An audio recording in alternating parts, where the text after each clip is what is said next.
There are many different ways we can use the pencil to create a shade.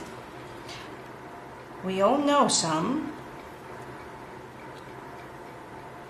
but there are some standard rules that we can always follow. This is called hatching, and it is drawing parallel lines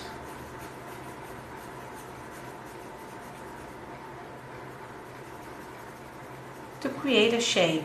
So I go back to the points I want them to be darker to create the effect of a 3D object, so that this circle will become a sphere. Now, what I use when I draw with pencil is, first of all, the regular eraser, the white one.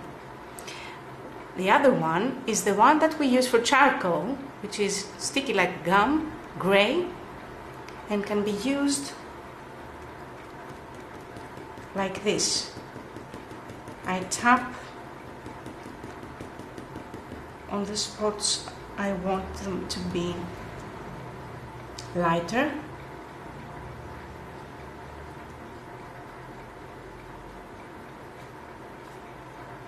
so like this, and I go back with the pencil and I can make a perfect sphere. This kind of drawing parallel lines in one direction is called hatching. Another way is to use the cross-hatching technique, which is, it starts with hatching, parallel lines, and doing the same movement, moving down. This is how we create a shade. So now I will go this way. I can move the paper, which makes it easier for me, and do the same thing, crossing the lines I made before.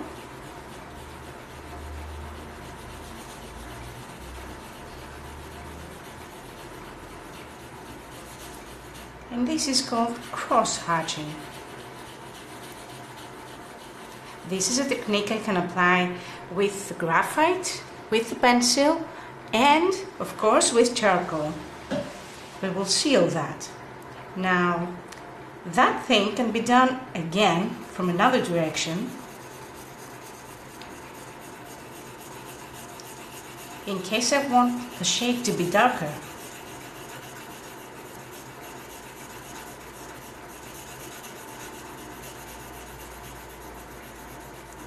And this is very important when I'm drawing a very large surface, and then change again. See how I'm moving my paper again and again. It makes it easier this way. So cross-hatching can be layered from this way, the other way.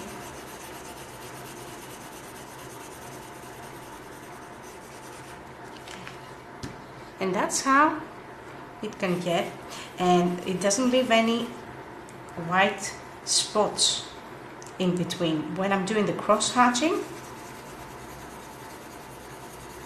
it's even better because it doesn't leave any white spots.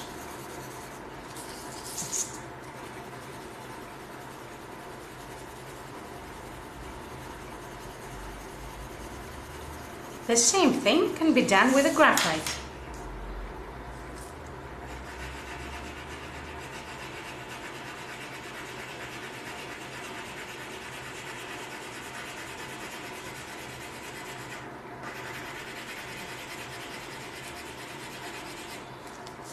Again, I'm moving the paper the other way.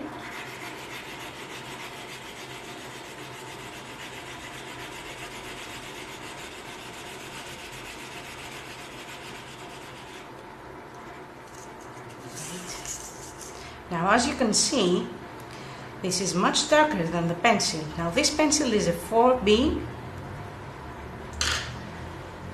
and this graphite is a 6B.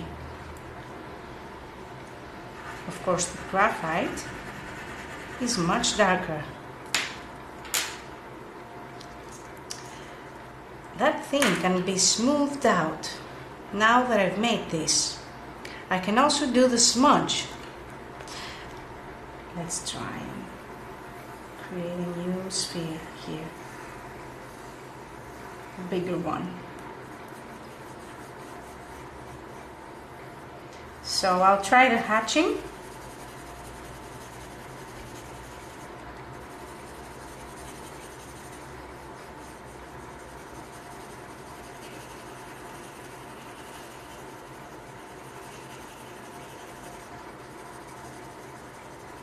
And then the cross hatching.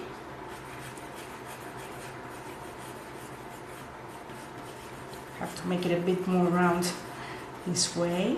Okay. Cross hatching now.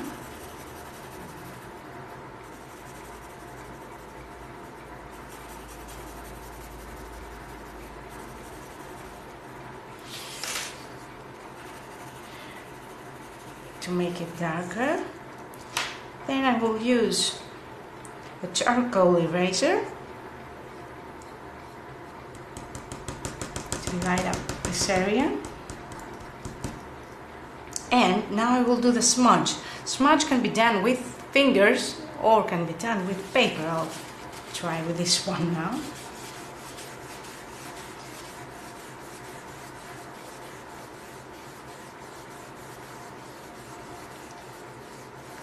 So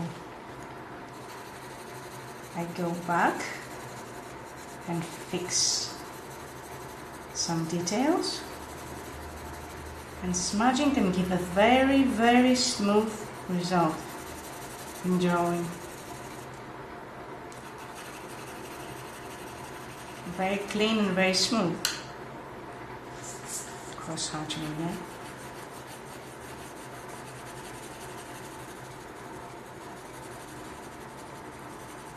Because smudging takes away some of the graphite, I have to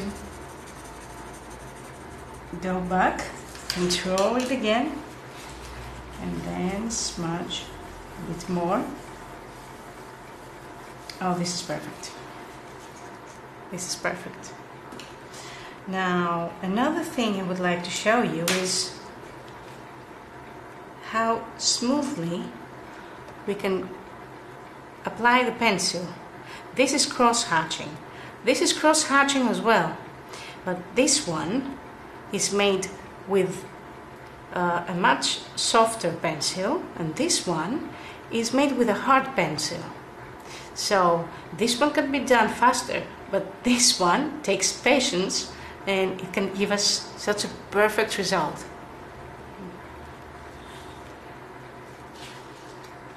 Now I would like to show you what we can do with charcoal.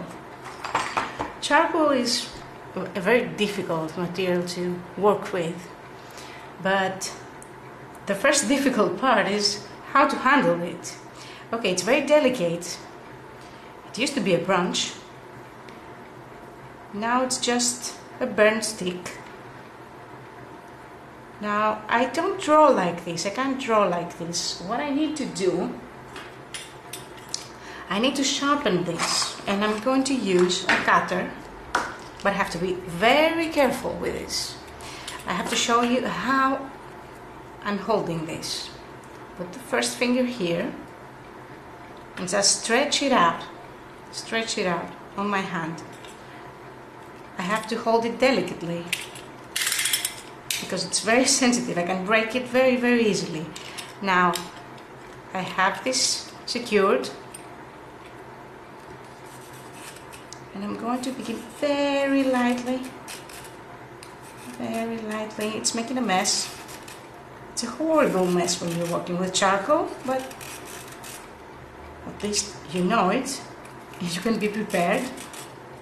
So what I'm doing is curving a bit, very slowly. You have to try it a lot of times You will break a few until you get the hang of this. So now, as you can see, let me clean this up a bit.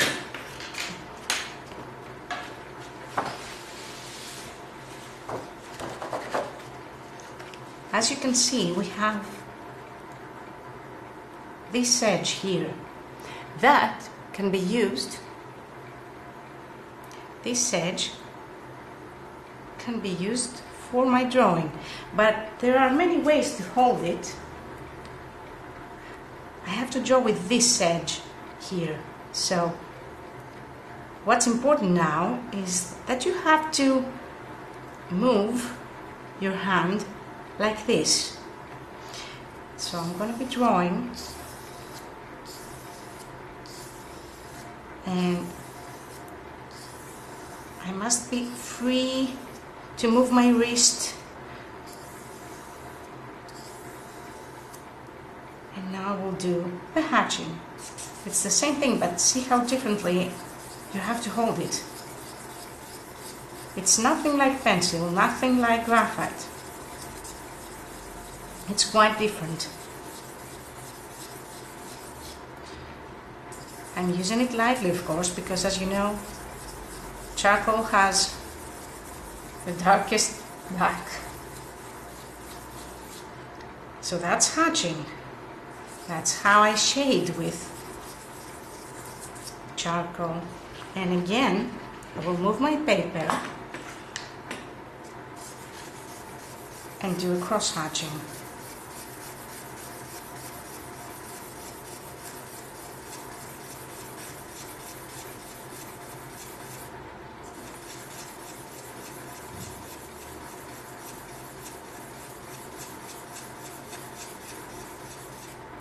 And again, turn the paper. And this way there are no white spots left. And I have a smooth shade. But of course, the other thing I can do is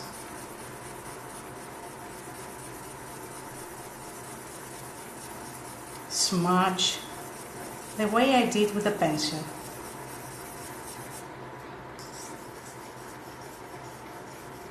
See how I'm always writing with the edges. And I'm always using the one that's more sharp. And again, I will do it with my finger this time.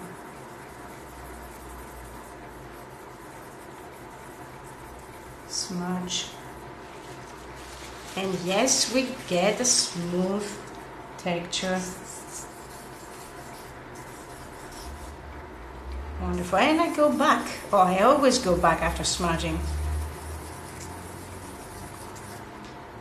And you can see that this eraser was made for that. It's the only thing that can erase the charcoal. Okay.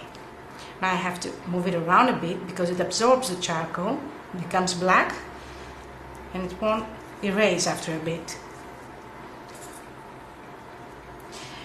But what we can do with all of those three things, the pencil and the graphite and the charcoal, is create our own way of drawing the shades. It could be 3 moves here and 3 moves there and 3 moves there and 3 moves there, and filling the space in our own way.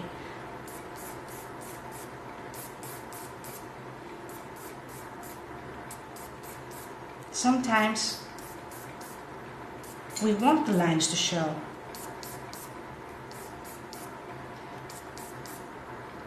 Could I shade the face like this? Yes, of course. Contemporary painting wants us to be innovative. So these are other ways. Let's say I'm drawing a branch.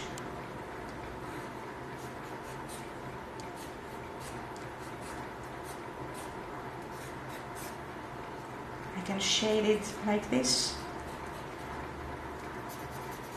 changing directions all the time.